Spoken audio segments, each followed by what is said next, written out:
صل على محمد وآل محمد.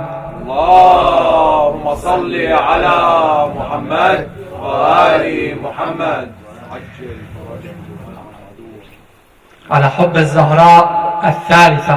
اللهم صل على محمد وآل محمد. صلى الله عليك يا رسول الله.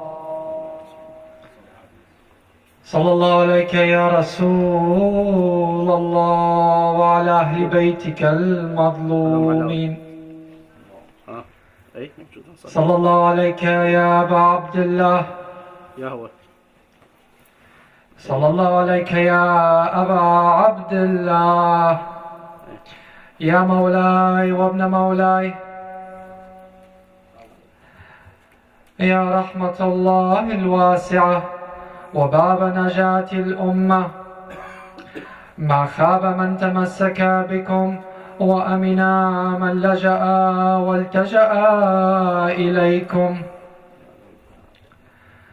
يا ليتنا فيا ليتنا كنا معكم فنفوز فوزا عظيما. قال الله تعالى في كتابه الكريم: بسم الله الرحمن الرحيم. بسم الله الرحمن الرحيم. إنا أعطيناك الكوثر. صدق الله العلي العظيم. بسم الله الرحمن الرحيم. The verse in the Quran says, and we have given to you in English, if we translate it very quickly, it says, and we have given you bounties, or kawthar, which means abundance, or a lot. Now, kawthar here has many definitions. For our purposes, we're just going to stick to kawthar, which means bounty. In this case, Fatima Al-Zehra, salamullah alayha. Now, if it's possible, one of the brothers can just, because here my mouse is not connecting, so just on the laptop, just the next slide, please. I wanted to start, to be honest with you.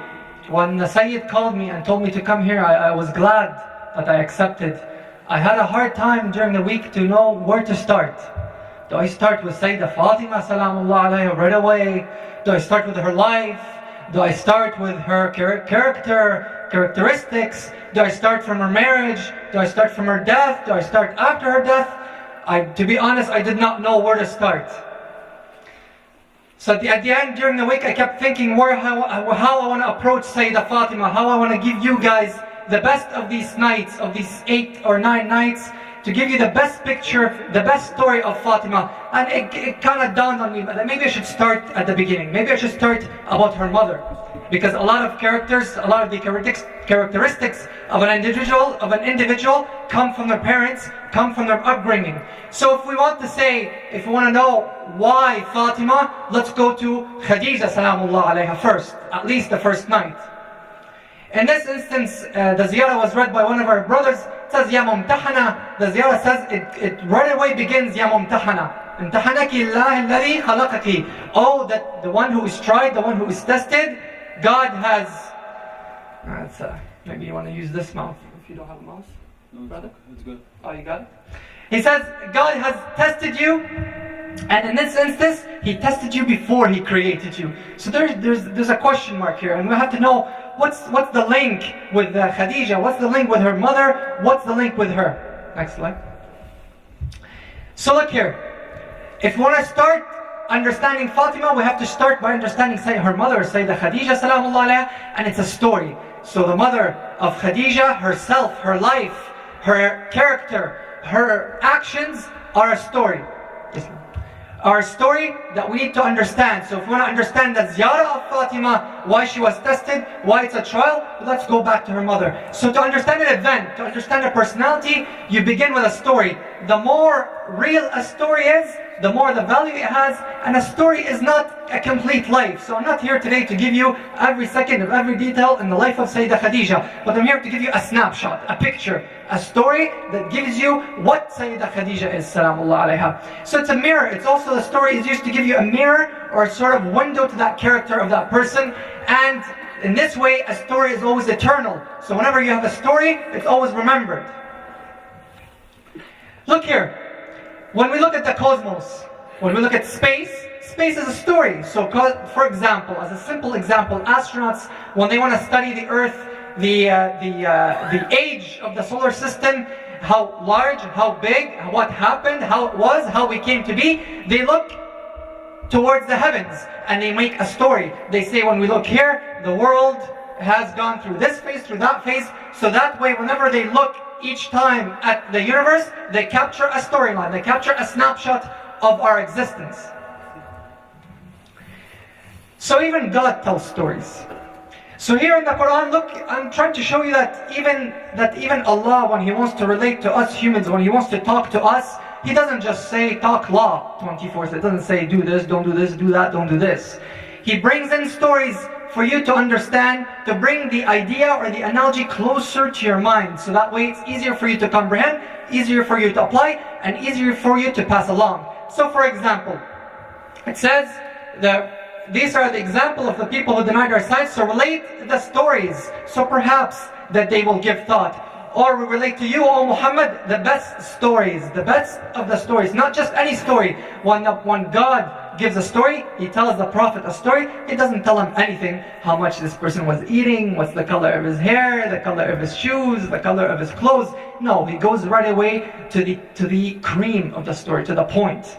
And again, another ayah just to give you that understanding that there was certainly in their stories a lesson. So the point of the Quran of bringing stories is to bring you that lesson, not just for fun.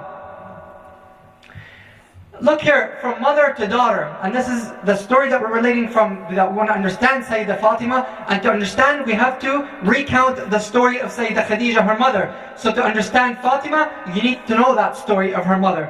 They are chapters. It's like, if I want to bring it closer to your idea, it's like chapters in the same book.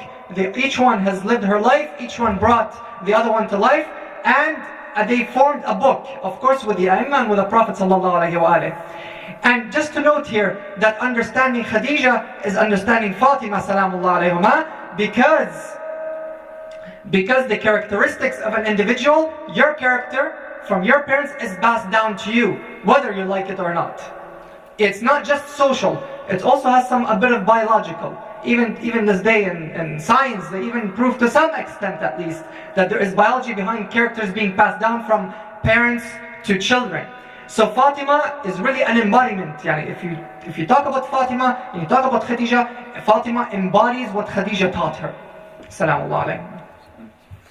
So just as an example to bring it even closer to your mind.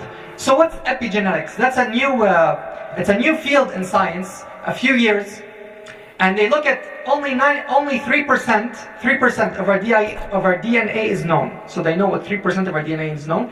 97% of our DNA is unknown. They don't know what it does. So they found out that characteristics of what your parents do are actually passed down, not just physical, not just, oh, my dad had diabetes, so sukkari, so therefore I'm gonna get diabetes. Not just the physical. They even found out in epigenetics that the characters, your morals, your way of thinking is passed down from your parents to some extent. This is unheard of. This was unheard of maybe 50 years ago. They always thought that you only pass down physical characteristics, but now passing down character, passing down moral, has a genetic substance to it, has some sort of genetic code. And then we see it, right? So if the mother is that of a mu'mina, or the father in this case is a mu'min, or the family has taqwa and has iman, as on the right of Ahlul Bayt, you realize most of the time, that kids also are brought up in that fashion. And that's the importance of tarbiyah here. Unless you have instances, because now you could tell me, Brother Hussayn, but the son of Nuh went this way, but this is exceptions. Now here we talk about exceptions, and we're talking just in general. So there's some instances where yes, children can sway back and forth. So your parents is passed down. So if we say that whatever your parents' story is, whatever story they create in their life, they pass it down to you, and you continue the story of your parents. It affects that generation of your children, and even haram and halal are passed down to generations. So let me give you an example before we get to Imam Hussayn. One time, this person used to study with Imam al-Sadiq salamullah alayh. And as you know, the people who followed the Imams, or the people who studied under the Imams, were always poor. because the government was always against the Shia of Ahlul Bayt, or those who follow the line of Ahlul Bayt. So they oppressed them, they denied them money and wealth. So the other masajid that taught different schools of thought had money, lots of it. So even if you enter the masjid, you get paid. So this person, this student of Imam Sadiq, says, I'm poor, I'll just go into the masjid, get the money, and then I leave. I haven't done anything. I'm not going to go sit down and listen to the other schools of thought. Just get the money, I'm poor, I need it. So as he was walking, he gets to the masjid. He's about to step into the masjid, he stops. He says, if I step, I go in, then what if the imam finds out? And then I won't be able to see the imam, won't be able to look at the imam, won't be able to face the imam afterward. So he took his foot back, went back to the masjid, went back to Imam Sadiq salamullah alayh. And then as soon as Imam Sadiq saw him, he told him the following. He says, لو فعلت لفعلت. He said, if she had done it, you would have done it. So he told the Imam, what did she, who's she? He says, go ask. He realized he knows no other woman except his mother. So he went to his mother, and he told her mother, Imam Sadiq told me this. Imam Sadiq does not lie. He says, if you had done it, I would have done it. She told him, oh son, leave me, in other words, until he got to her. And she told him, one time, I was at the door of zina. His mother is telling the son, I was at the door of zina, I was about to, and I stopped. And then he realized, you see how it's passed down, From the story, it's passed down from the mother to the son. If she had committed that sin, so would her son have stepped in the masjid and taken the money. It's all connected. There's no division between parents and children in that sense. In the same instance, the killers of Imam Hussayn salamullah alayh, none of them were the ahadith. They say none of them were halal, from a halal marriage, that is. So passed down, even that deed of killing Imam Hussayn was given to those who were illegitimate.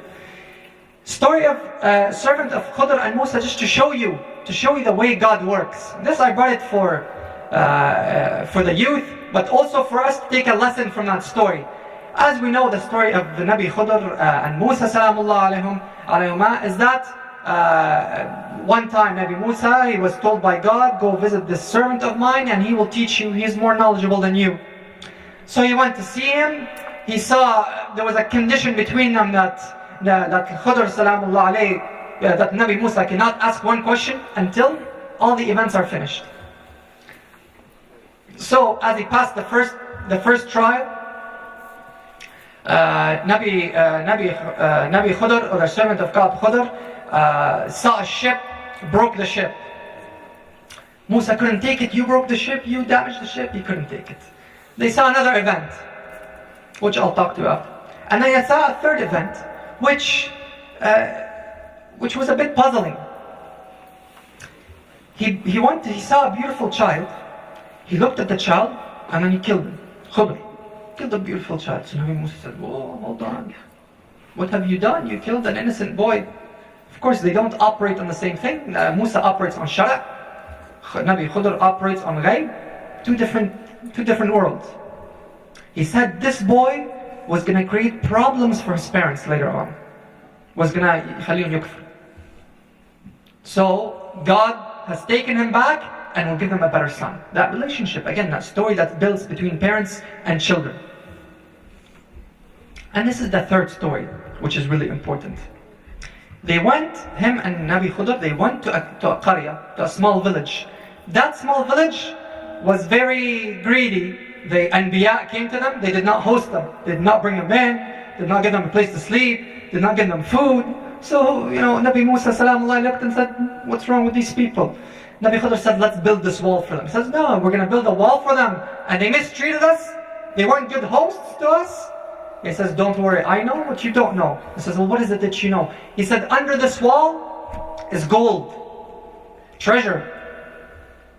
And if we don't build the wall, the village will find it and they will take it. But this gold or this treasure is for two orphans, two children that have been passed down from 7 or 70 generations.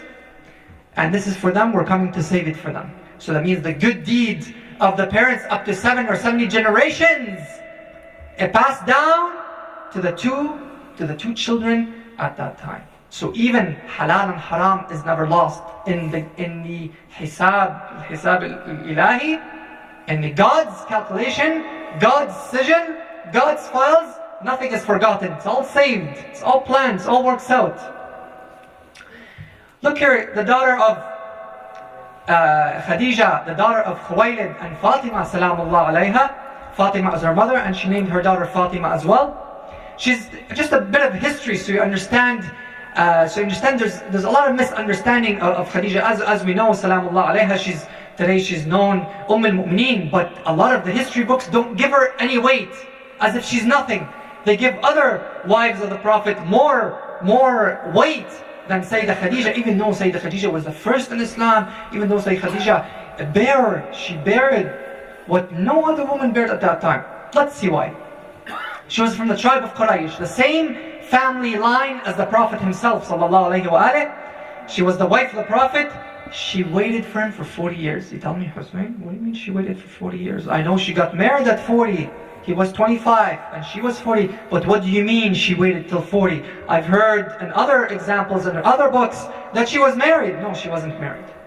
She was not married. She had no other husband prior to the Prophet, and you'll see why. Before she got married to Nabi Muhammad sallallahu alayhi wa sallam, she had two dreams. Sallallahu Muhammad wa ali Muhammad. Allahumma salli ala Muhammad wa ali Muhammad. She had two dreams. In one of the dreams, she saw the moon come down in her lap. So she asked Nawfal, which was Warqa bin Nawfal, which was her cousin, not her uncle, her cousin at that time. And she had a second dream about the sun coming in the Kaaba and then coming over her house. So she asked for tafsir, interpretation of the dreams.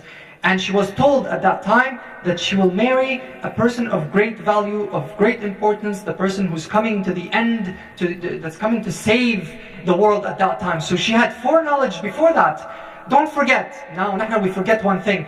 Nabi Musa, salamullah alayhi, when he came out, when he came back, when he said, I'm a prophet, he was living among the Egyptians. And everybody was waiting for a prophet. Everybody was waiting for Musa ibn Imran. They all called their children Musa because they thought each one of their children was going to be the prophet, so they used to call them all the same. Nabi Muhammad sallallahu alayhi wa sallam had the same story. They were all waiting for somebody. So he was the talk of the town. He was always the talk. Nabi Muhammad, who's going to come? Who's this? Who's that? Who's this?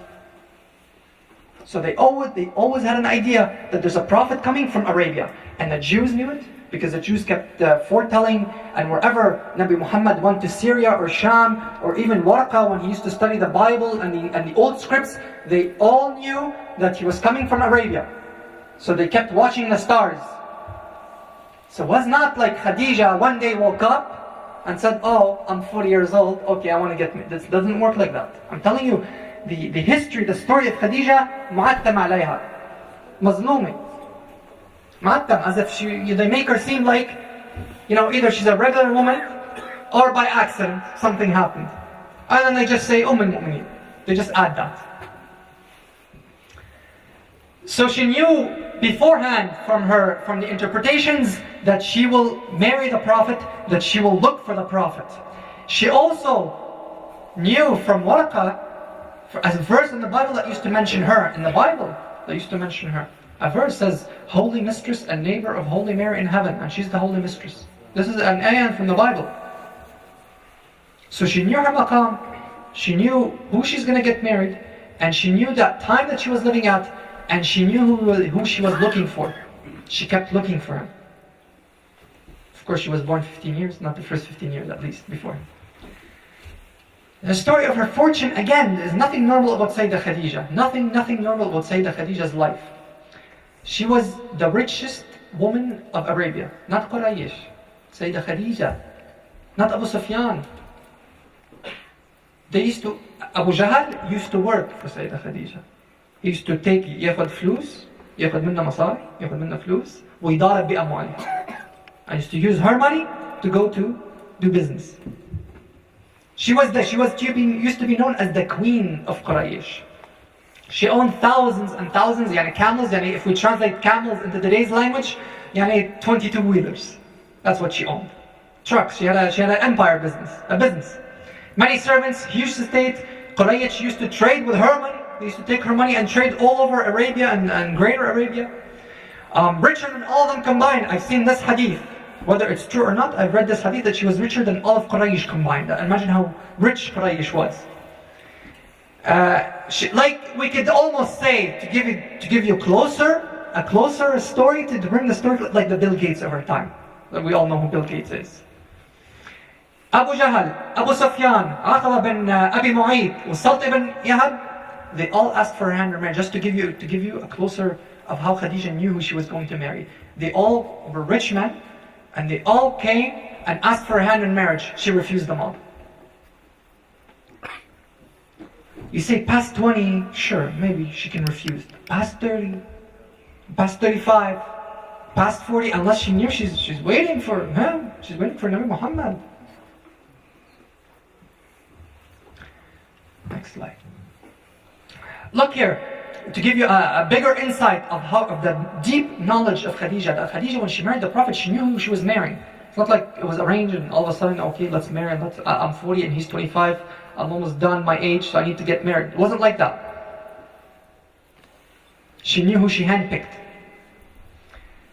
So Warqa used to be Christian of the Christian faith. Used to tell her that you'll marry the best man of the heavens and earth. You tell her he's coming and you're going to marry him, so be patient or wait for him. Prophet was talk of the time. The Jewish men used to pass by sometimes in Mecca and see a horde of women, a bevy of women sitting down, and they would tell them, make sure you're ready. The Prophet is coming and hopefully that one of you will marry him. Who's going to have the honor of marrying the Prophet? So it was the talk of the town. And one time she told Warqa, I want to see him. She knew she was going to marry the Prophet. Nobody knew who it was. They had signs, but nobody knew who it was, precisely who it was. Because they felt that he was a magician, the Prophet, not a Nabi, right? One time she went to Warqa, and Warqa told her, if you want to see who you're going to marry, take this talsam. In English we call it talisman. Take this talsam, put it underneath your pillow, and you'll have a dream, and you'll see who it is. So she saw in her dream a man on a white horse, shining face, shining that. He's coming in, but she couldn't see his face. But she saw him. She saw that man in a dream coming out from the house of Abu Talib. So at the end, when she went to Warqa, she told her, even Warqa at that time told her by name. He says, this is nobody except Muhammad sallallahu alayhi wa sallam.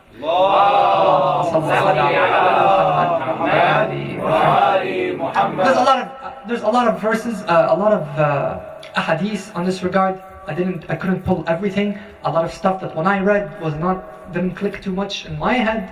So I brought just the nukhba, the cream for you to make the story flow.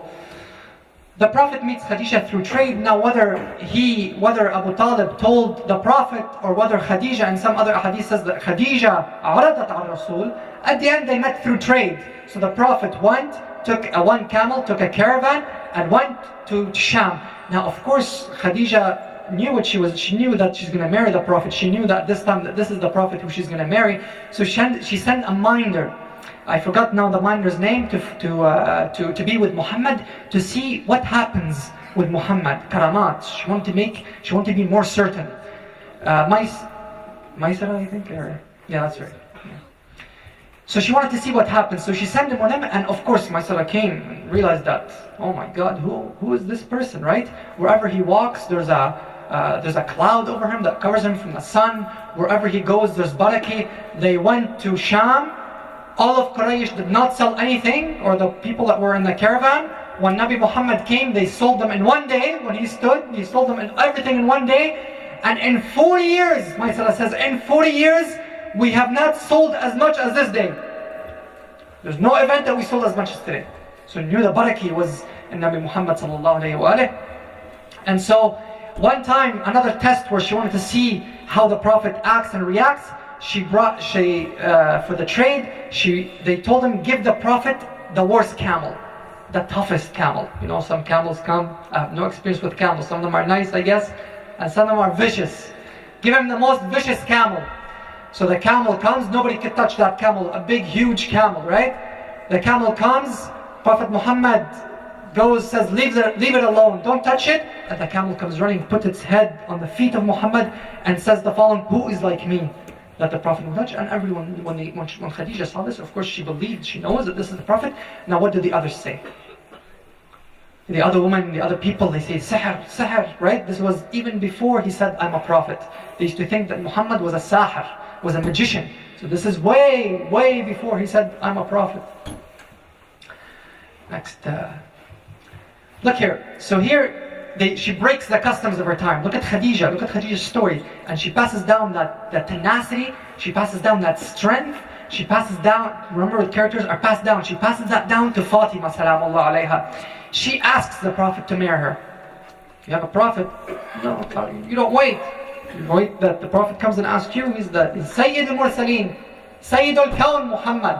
She went and said, I want to marry you. Of course, the Nabi knows, and he says, and Nabi, in the riwayah, it says he put his head down out of being shy, and it was arranged at that time that they marry. She gives the money to the uncle of the Prophet as a dowry, because Muhammad was poor, and he told her, I'm poor. In some ahadith, he tells her that my financial situation is not great. Maybe you're looking, and he wants to test her. He says, maybe you're looking, and he wants to tell us. Maybe you're looking for somebody rich. She says, no, I'm looking for you. Don't worry, I don't care about richness. Even though she owned Fortune 500.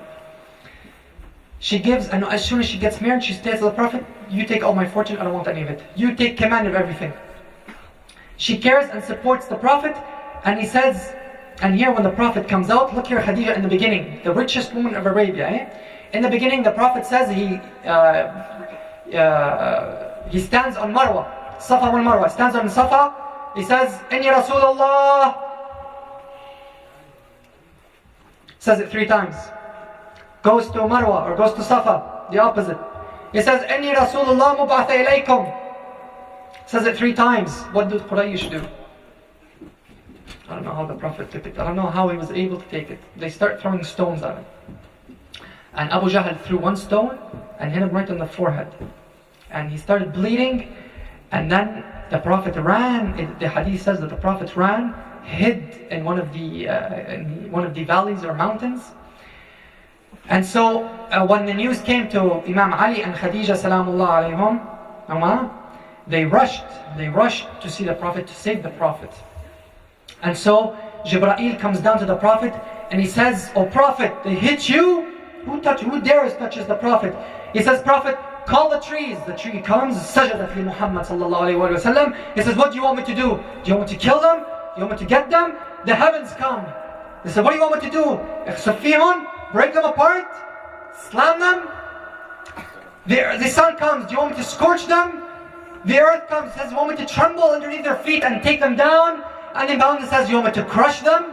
And then the ocean says, "Do you want me to drown them and take them all?" He says, "All of you obey me." He says, "We're all at your feet, Nabi Muhammad sallallahu alaihi wasallam. We're all your servants." He says, "But I've been sent a mercy to mankind, not an enemy for man. And these are my qawm, innahum la ya'lamun." In the beginning, not at the end. With a snap of a finger, Muhammad could end everything. But no, Muhammad is not sent to kill and destroy, and he didn't listen. No, he was merciful. So they find Nabi Muhammad, they take him back home, but Quraysh don't leave him.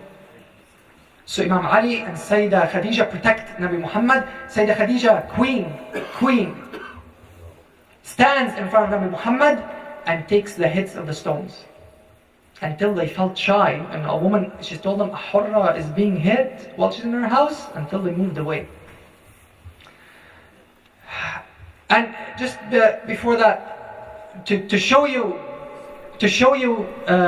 what it means right now to understand this hadith, that maqam al-Islam illa bimal Khadija wa Sayf Ali. Maqam. Khadija, what she did, salamu alayhi, is unbelievable in history. Only her, Imam Ali and the Prophet, 3. Imagine 3 in Quraysh. In Badr, what was the army of Badr? Or Uhud? 3,000 men? It was 3,000 men. If you multiply that by 4 or 5 to make a family, you say about maybe 15, 20,000. That means Mecca was about 15 to 20,000. About, somewhere there. More or less. 3 people stand in front of At least 20,000. 3. It's hard. Very hard. Impossible. And they stand firm. Nothing moves them. So, look at the social repercussions. Now Khadija suffers not only because she's the wife of the Prophet, she suffers from everybody else around her. They abandon her. All her friends abandon her. Why? Because she married Muhammad. Why? Because he's poor and you're rich. She broke the custom. Because Abu Sufyan came to ask for hand. Abu Jahl came. They all wanted Khadija and she picked Nabi Muhammad. So they all had envy. They were jealous. Why him? You pick him over us? Nahna we're Quraysh. So there was a lot of pressure to conform. So one time she invites the woman. Tells them, what is it? What's wrong with you? Come to dinner. They say, come down at dinner. They tell her, why'd you marry Muhammad? He's poor and you're rich. You're not the same class. This is the thinking at that time. She tells them, are any of your men like Muhammad? And she attacks their men. She says, are any of your men like Muhammad? Says, he's the kindest, the most generous. And she enumerates all his characteristics, and all the women stay quiet. They can't say anything. And then from there on, they never talked to her after. Economic war. They mocked her. She had no hairs.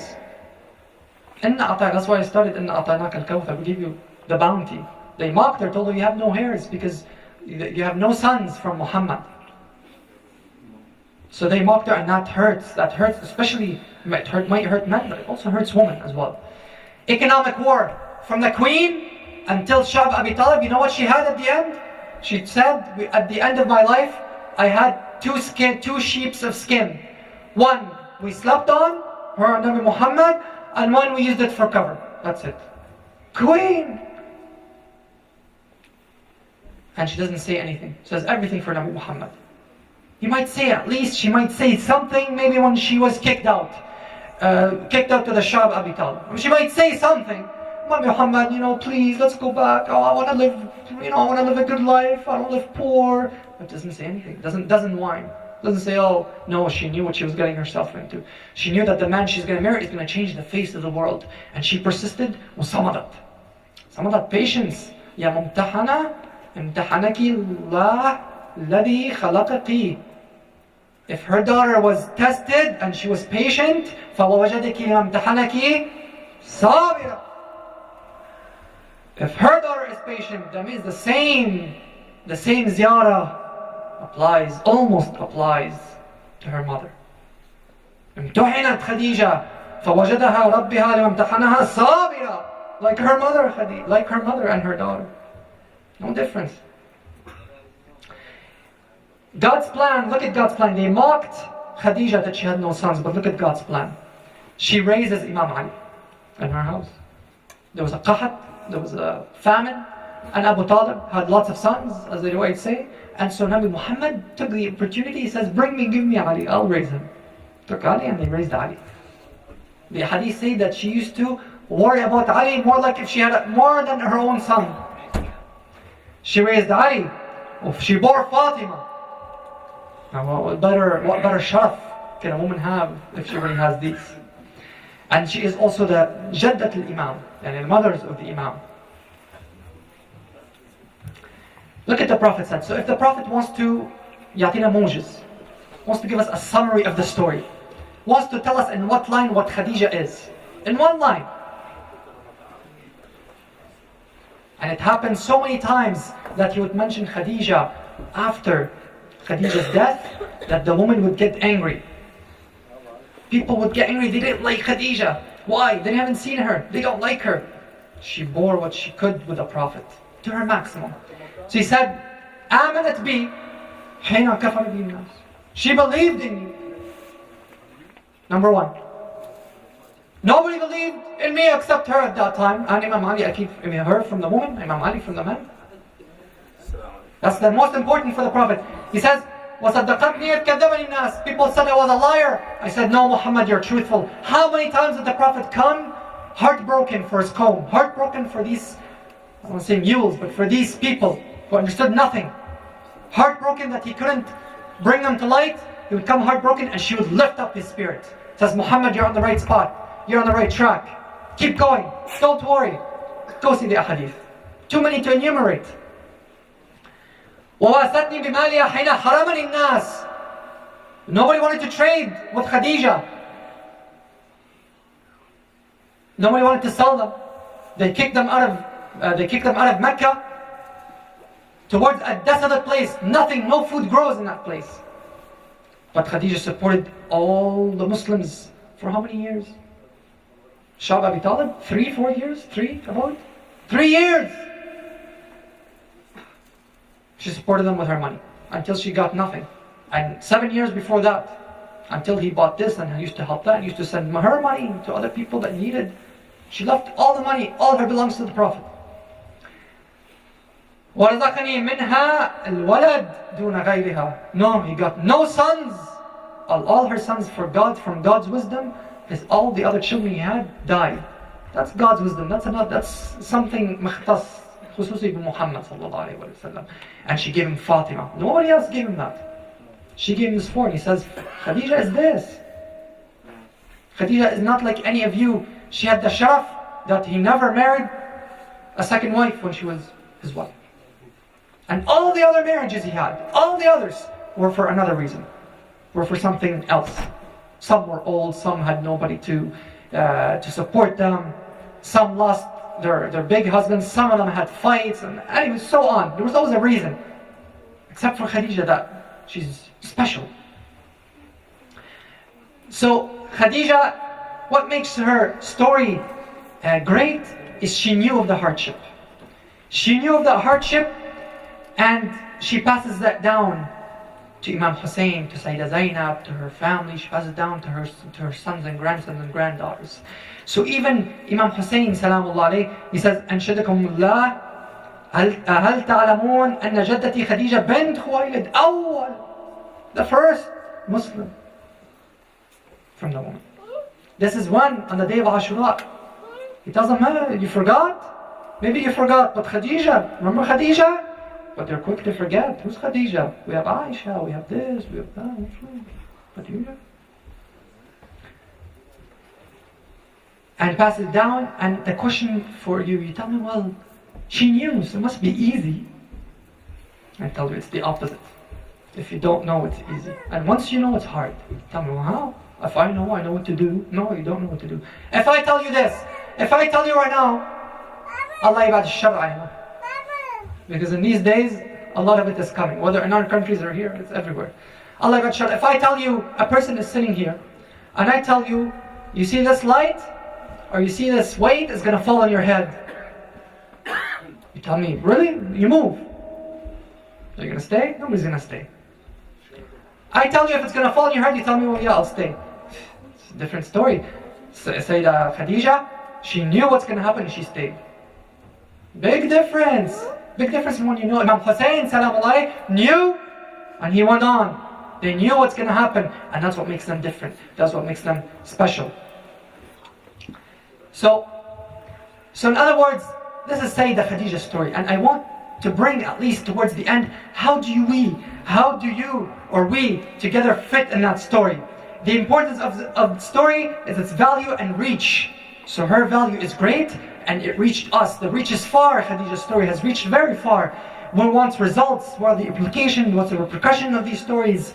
Many stories, there's a lot, and some are buried, and some live on in us. And this is one of the stories that lives on.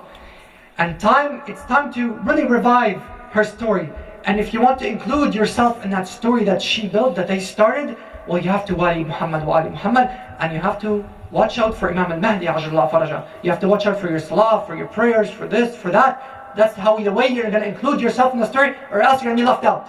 No way about it. Left out. You say, Brother Hussayn, I'm good. I don't pray. Left out. You're not going to make it in the story. Brother Hussayn, I pray sometimes. Maybe sometimes I fast. Left out.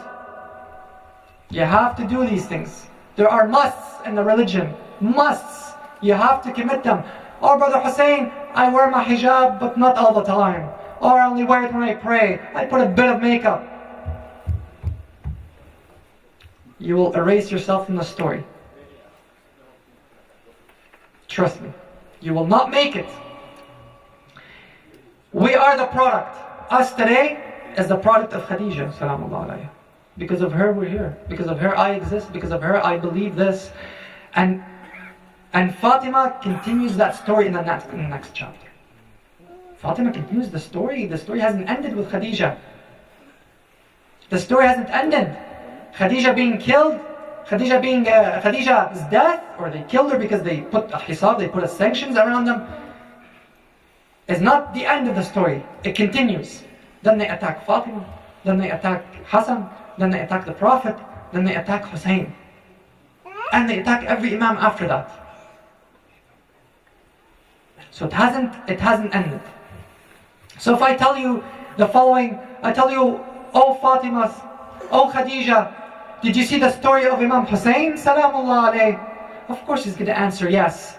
Of course he's going to say yes. I heard the story of Imam Hussayn. I saw what they're going to do. But the story of Imam Hussayn brings my story to life as well. Afatimu.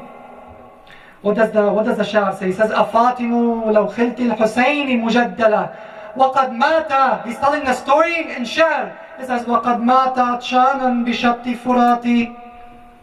Died thirsty on the Shat of Furat, at the Euphrates. أفاطم لو خلت الحسين مجدلة وقد مات عطشانا بشط فرات.